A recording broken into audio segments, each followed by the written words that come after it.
नमस्कार दोस्तों, अखिलेश एजुकेशन में आप सबका स्वागत है। आज हम फिर सीटेट के बारे में चर्चा करेंगे कि सीटेट में प्रश्न कैसे आता है। सीटेट के बारे में बताना है कि प्रश्न किस प्रकार से आएंगे और हल कैसे करना है। हम एक प्रश्न को बताते समय उसके जो 4 ऑप्शन होते हैं उस 4 ऑप्शन के बारे में भी बताएंगे, जिससे आपको आने वाले समय में जो सीटेट दिसंबर में होने वाला है उसमें आपको सहायक बनेंगे।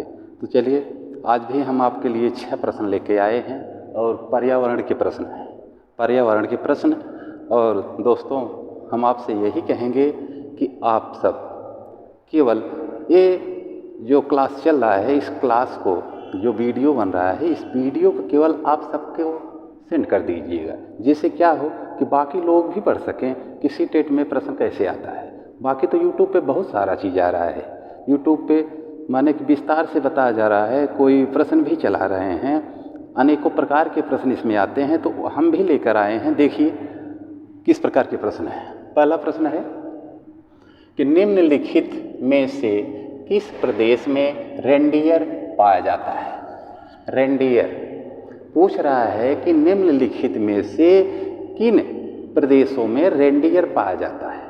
तो सबसे पहले आप लोग रेंडियर के बारे में जान जाइए। रेंडियर ये एक ऐसा जानवर है कि जो ये आपके जो ध्रुवीय इलाका है, जो कहते हैं आर्कटिक और अंटार्कटिक वृत्त बोला जाता है, वहाँ पे पाए जाते हैं। और इनका बहुत सारा कार्य भी है, लेकिन ऑप्शन बताते समय चलिए देख लीजिए। पहला ऑप्शन है मानसून। तो रेंडियर मानसून जहाँ होता है वहाँ पे पाए ही नहीं जाते हैं। जैसे कि आपके भारत देश में मानसून बनता है, यानी कि कर्क रेखा से आपका ध्रुवीय क्षेत्र तक, कर्क रेखा से लेकर के विषुवत के बीच वाला भाग जो होता है, ये आपका मानसून वाला भाग है। और फिर विषुवत से मकर रेखा के बीच वाला भाग, ये मानसून वाला भाग है। इसलिए मानसून नहीं सही होगा, इसको काट दीजिए, ये सही नहीं है। अब आता है बीच, ए बी, टैंगा, इसको कहते हैं टैंगा प्रदेश। ये है आपका मानसूनी प्रदेश, ये टैंगा प्रदेश। टैंगा प्रदेश क्या है? टैंगा प्रदेश क्या है? ये टैंगा प्रदेश जो आर्कटिक रेखा और अंटार्कटिक रेखा दोनों रेखाओं पर ये प्रदेश पाया जाता है। इस प्रदेश में ठंडी बहुत ज़्यादा पड़ती है, ठंडी ज़्यादा पड़ती है, यानी कि जैसे ठंड के समय में हमारे यहाँ क्या होता है कि 4 डिग्री, 5 डिग्री, 6 डिग्री इस प्रकार से ठंडी पड़ती है। लेकिन टैंगा प्रदेश में ठंडी माइनस में चला जाता है, -10, -15 इस प्रकार से ठंडी तो बहुत पड़ती है, लेकिन यहाँ पर भी रेंडियर नहीं पाया जाता है, इसलिए गलत। अब हम देखते हैं तीसरा ऑप्शन। तीसरा ऑप्शन क्या है? गर्म मरुस्थल। तो फ्रेंड, आप ध्यान दीजिएगा कि रेंडियर गर्म स्थानों पे नहीं पाया जाता है। वो गर्म स्थानों पर जीवित ही नहीं रह पाएंगे, यानी कि वो मर जाएंगे। इसलिए गर्म स्थान का ऑप्शन भी आपका गलत हो गया। अब आगे देखते हैं इसका डी ऑप्शन। डी ऑप्शन देखते हैं, टुंड्रा प्रदेश। टुंड्रा प्रदेश आर्कटिक रेखा के पास में, यानी कि उत्तरी ध्रुव और दक्षिणी ध्रुव, उत्तरी गोलार्ध में आर्कटिक रेखा के पास, ये 66.5 अंश से लेकर के कुछ और आगे तक, यानी कि 2-4 अंश और लेकर अक्षांश रेखा को लेकर के वहाँ तक पूरे पृथ्वी पर 66.5 अंश वाला भाग पूरे पृथ्वी पर जितनी दूर तक है उसे क्या कहते हैं? टैंगा प्रदेश कहते हैं। टुंड्रा, टैंगा नहीं दोस्तों, गलती तो सबसे हो जाती है। सब लोग मान लीजिए कि बोलने से गलती हो जाती है। यहाँ देखिए टुंड्रा प्रदेश, ये टुंड्रा प्रदेश, यहाँ क्या होता है कि यहाँ बहुत ज़्यादा ठंडी पड़ती है। इतना ज़्यादा ठंडी पड़ती है कि लोगों के रहने के लिए मकान नहीं है।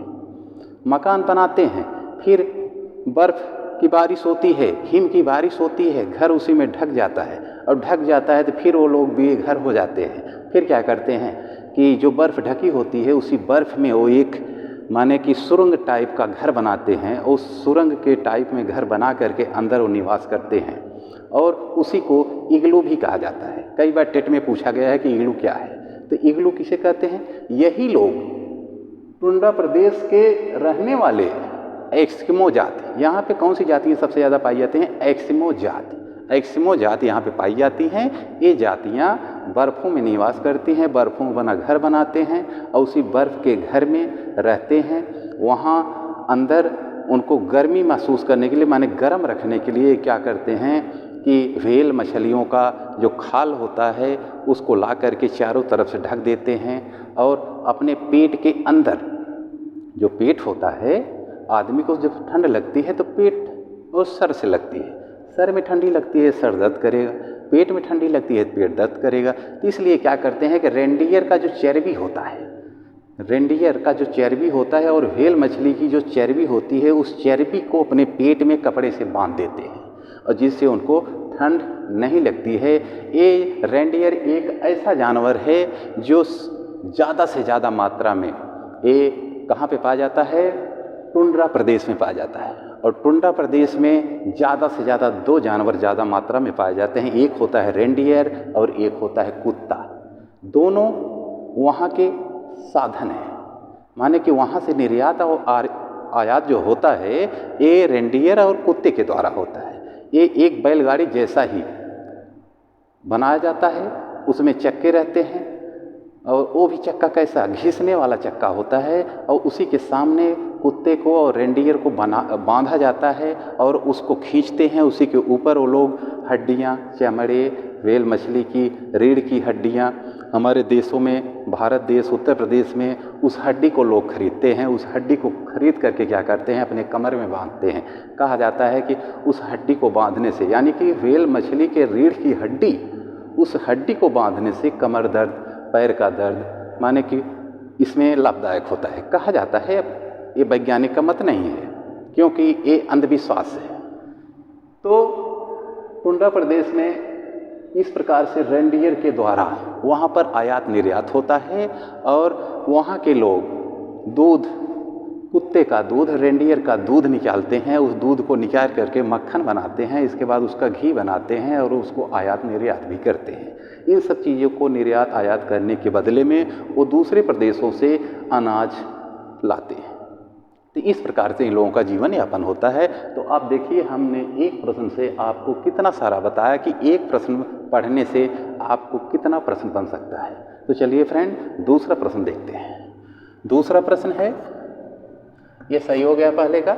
दूसरा प्रश्न, निम्नलिखित में कौन सा एक शीतोष्ण घास का मैदान है? शीतोष्ण घास का मैदान नहीं है बोल रहा है। प्रश्न पूछ रहा है कि निम्न में से कौन सा एक शीतोष्ण घास का मैदान नहीं है। तो सबसे पहले हम आपको बता दें कि हमारी समस्त पृथ्वी जो एक ग्लोब जो होता है, ग्लोब पृथ्वी का प्रतिरूप है। पूरे ग्लोब को 3 भागों में बांटा गया है।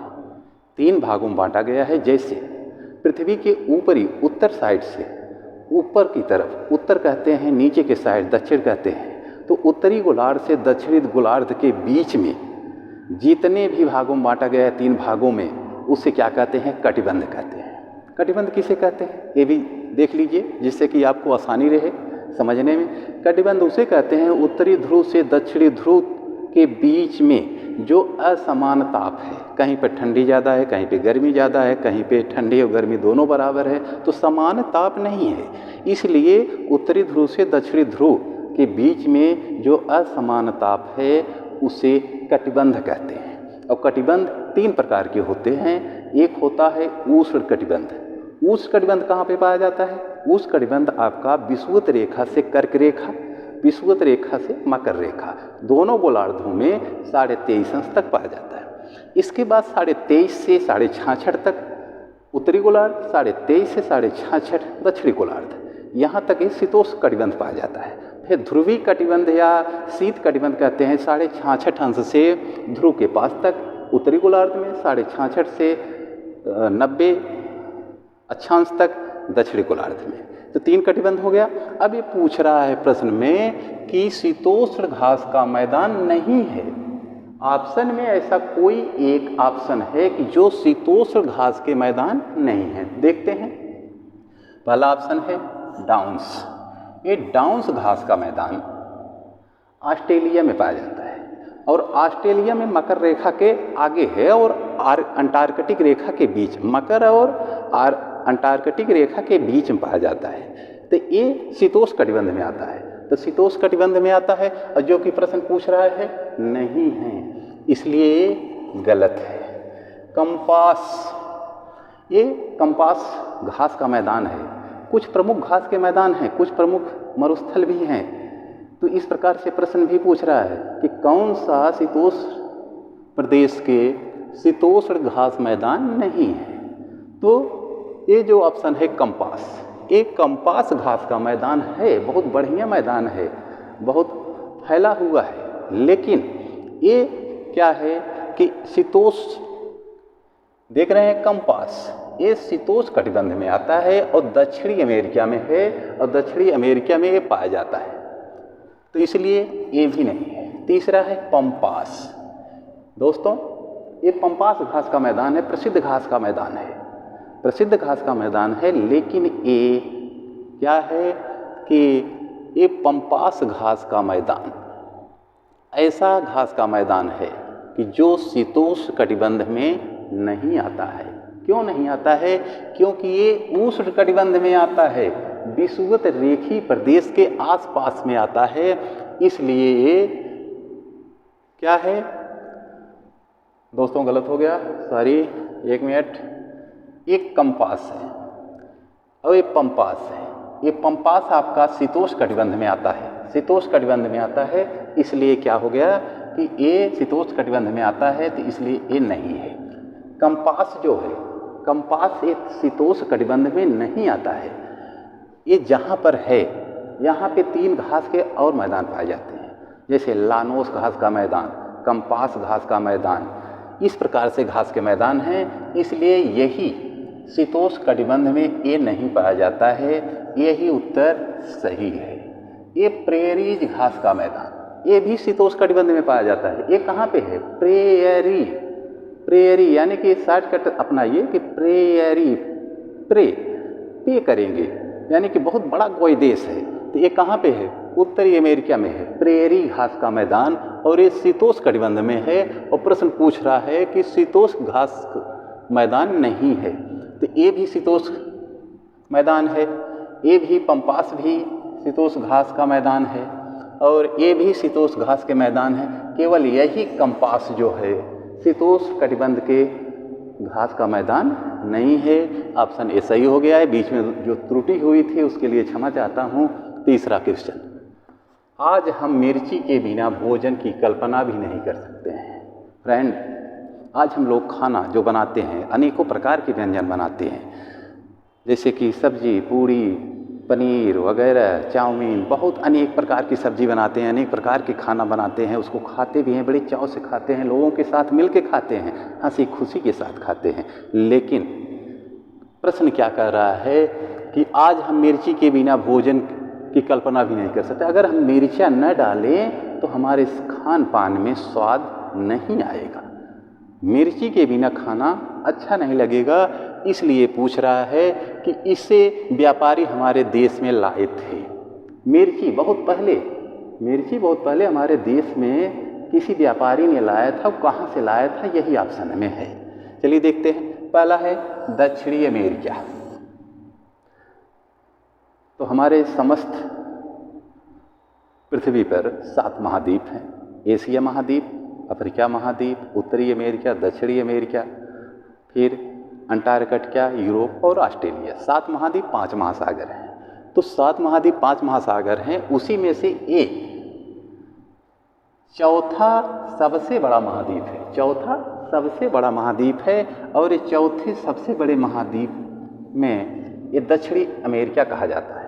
दक्षिणी अमेरिका कहा जाता है, यानी कि दक्षिणी गोलार्ध में है, इसीलिए इसको दक्षिणी अमेरिका कहा जाता है। और जो हमारे यहाँ मिर्च आया है, दोस्तों, व्यापारी ने दक्षिण अमेरिका से ही लाया था, दक्षिणी अमेरिका से ही लाया था। याद रखिएगा, मिर्च हमारे यहाँ कहाँ से आया है? दक्षिणी अमेरिका से आया है। दूसरा ऑप्शन है बी, अफगानिस्तान। यहाँ के लोग यहाँ पर आए अफगानिस्तान के, लेकिन कुछ लेके नहीं आए, यहाँ से लेके गए हैं, तो इसलिए ये नहीं है, जो कि इसका उत्तर ये हुआ। अब आता है दक्षिणी अफ्रीका। विश्व का दूसरा महाद्वीप सबसे बड़े में, विश्व का दूसरा महाद्वीप सबसे बड़े में अफ्रीका है, जिसे अंध महाद्वीप के नाम से भी जाना जाता है। अंधा महाद्वीप, इसलिए इसको अंधा महाद्वीप कहा जाता है अफ्रीका को, क्योंकि यहाँ पर आज भी हर जगह आने जाने के लिए रोड की व्यवस्था नहीं है। पूरे अफ्रीका में केवल 10% कृषि की जाती है, बाकी कुछ भी नहीं। वो भी कृषि कहाँ की जाती है? नील नदी के किनारे पे। तो ये हो गया दक्षिणी अफ्रीका, और ये नहीं हुआ डी इंग्लैंड से। तो इंग्लैंड के बारे में आप जानते हैं, जो हमारी समस्त पृथ्वी है, पृथ्वी को जो 2 भागों में बांटा गया है, जिसे विषुवत रेखा कहते हैं, फिर उत्तरी गोलार्ध से दक्षिणी गोलार्ध को मिलाने वाली रेखा को प्रधान देशांतर रेखा कहते हैं। और इंग्लैंड के पास से गुजरने के कारण प्रधान देशांतर रेखा को ग्रीनविच मीन टाइम कहा जाता है, जो कि अभी पेट की परीक्षा में आया था कि GMT किसे कहते हैं? GMT कहते हैं ग्रीनविच मीन टाइम को। तो याद रखिएगा, ये हो गया, जो कि इसका उत्तर कौन सा हुआ? दक्षिणी अमेरिका। इसका उत्तर ये भी नहीं हुआ। अगला क्वेश्चन है चौथा, नीचे दिए गए कौन से एक राज्य में तोरंग का अर्थ है जंगल? वो प्रश्न पूछ रहा है कि नीचे दिए गए कौन से एक राज्य में तोरंग का अर्थ होता है जंगल। तो देखते हैं, ये है मिजोरम में जंगल को तोरंग कहते हैं कि दूसरे शब्द कहते हैं, इसको देखना है। फिर आगे देख लीजिए, झारखंड, असम, उड़ीसा। ये मिजोरम में जंगल को जंगल ही कहते हैं, जंगल को वन कहते हैं। जैसे हमारे यहाँ वन कहते हैं, जंगल कहते हैं, वैसे मिजोरम में जंगल को क्या कहते हैं? वन। फिर ये भी ऑप्शन गलत है। यहाँ ये झारखंड। प्रश्न के अनुसार तोरंग का अर्थ जंगल है। तोरंग का अर्थ जंगल है, यानी कि किस प्रदेश में जंगल को तोरंग कहा जाता है, यही प्रश्न है। किस प्रदेश में तोरंग को जंगल को तोरंग कहा जाता है, किस प्रदेश में? तो देख लीजिए दोस्तों, झारखंड में जंगल को तोरंग के नाम से जाना जाता है। याद रखिएगा, कभी भूलिएगा मत, यही ऑप्शन आपका सही है। ये आसाम है। आसाम से बहुत सारे क्वेश्चन बनते हैं कि मांजुली द्वीप, विश्व की सबसे बड़ी मांजुली द्वीप किस प्रदेश में है? असम में है। मांजुली द्वीप जहाँ पे है, पूरे भारत की सबसे चौड़ी नदी ब्रह्मपुत्र नदी है, ये भी ध्यान रखिएगा। डी चौथा, उड़ीसा आप जानते हैं, उड़ीसा बहुत प्रसिद्ध है। यहाँ पे चिल्का झील भी पाई जाती है, और यहाँ पर एक बांध भी बहुत लंबा बना हुआ है, जिसे हीराकुंड बांध के नाम से जाना जाता है। ये हीराकुंड बांध बहुत बड़ा है, और बड़े के साथ में अब नदी भी कोई बड़ी होगी, इसीलिए ये महानदी के ऊपर बना हुआ है, जिसे हीराकुंड बांध के नाम से जाना जाता है। तो ये दोस्तों, इसके बारे में हमने जानकारी दिया, लेकिन इस प्रश्न का उत्तर क्या हुआ? झारखंड, बाकी सब गलत। अगला क्वेश्चन है पांचवा, एलिसा परीक्षण का इस्तेमाल किस बीमारी को पता लगाने के लिए किया जाता है? एलिसा परीक्षण का इस्तेमाल किस बीमारी का पता लगाने के लिए किया जाता है? एलिसा एक ऐसा यंत्र है जिससे बीमारी का पता लगाया जाता है कि इस बीमारी आपको है या नहीं है। अब देखते हैं कैसी बीमारी है। पहला ऑप्शन इसका है कि मलेरिया। एलिसा से मलेरिया नहीं नापा जाता है, या एलिसा से मलेरिया की जांच नहीं होती है, तो इसलिए ये नहीं है। हैजा आप जानते हैं? हैजा पहले पुराने समय में हैजा जिसको हो जाता था तो पूरे के पूरा गांव साफ हो जाता था। हैजा में उल्टी और दस्त होता है, जिससे कि लोग एकदम परेशान हो जाते हैं। तो हैजा नहीं है, ये भी नहीं है। एड्स। तो दोस्तों याद रखिएगा, एलिसा परीक्षण से एड्स का पता लगाया जाता है। एलिसा परीक्षण से एड्स का पता लगाया जाता है, इसलिए ऑप्शन आपका ये सही है। लास्ट ऑप्शन है तपेदित। तपेदित, तपेदित यानी कि टीबी, जिसको टीबी होता है उसकी जांच होती है। जैसे फेफड़े में कफ जम जाता है, जिससे वो परेशान होते हैं, बहुत खांसते हैं, काली खांसी आती है, जिससे ग्रसित हो जाते हैं। तो आते हैं, लास्ट क्वेश्चन है 6वां। निम्नलिखित में से पर्यावरण अध्ययन में आकलन के लिए कौन सा सांकेतक नहीं होना चाहिए? कौन सा सांकेतक नहीं होना चाहिए?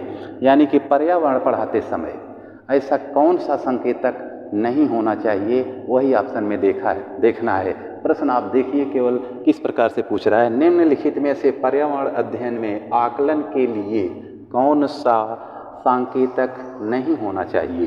पहला ऑप्शन है प्रश्न पूछना।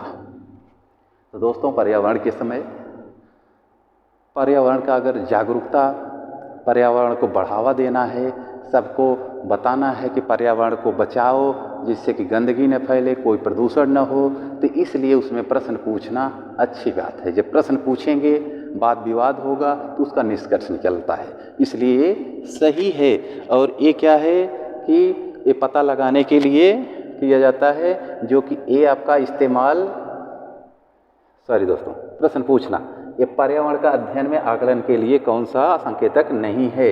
ये पर्यावरण का संकेतक है? नहीं है। अगला है सहभागिता।